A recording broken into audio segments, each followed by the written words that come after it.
in northern Ukraine and Kyiv. Of course, the sinking of their battleship in the middle of the Black Sea. They're not going to stop until they get something serious in terms of territory or whatever they're trying to seek. And of course, the Ukrainians are trying to defend their land.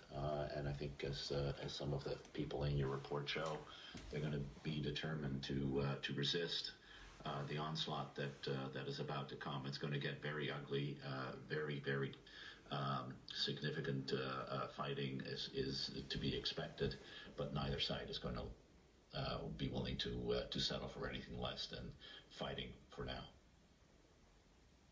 So, where do we go from here? And how concerned are you, perhaps, about the fact that this is going to escalate?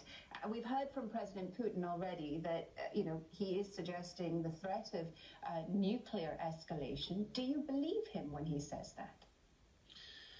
Well, it's very hard to believe anything that Vladimir Putin says, but I think the reality is he has nuclear weapons, and although the use of nuclear weapons anytime in the next few days or months would be the first time since August 9, 1945 that a nuclear weapon has been used, we cannot rule it out.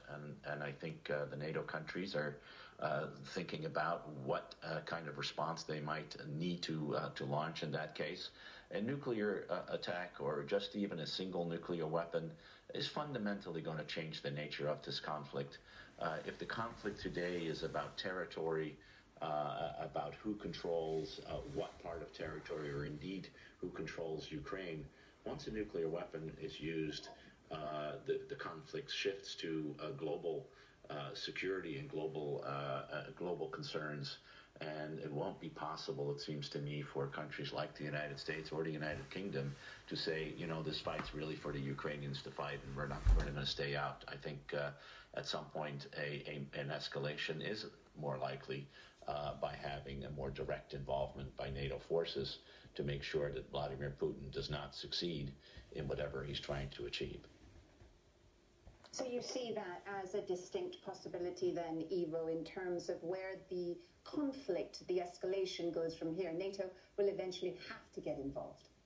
Well, I think if chemical weapons in large numbers were to be used, or a nuclear weapon would be used, then the calculation changes. I think up till now, NATO countries have rightly said that this is a fight that they are willing to help Ukraine defend itself, and therefore major weapon systems are being shipped out now into Ukraine.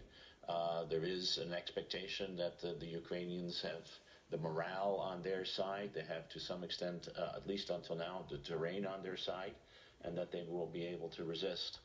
But if a nuclear weapon gets used, again, the first time in over 80 years that would happen, that just changes fundamentally what we're dealing with. We're no longer dealing with a conflict that is confined to territory. It's a conflict that affects all of our security, and in that case, intervention is possible. I think because of that, it's less likely that Vladimir Putin would actually use a nuclear weapon, because the last thing he needs now, given how bad his forces are already faring in this fight, is to have the United States and other allies intervene as well.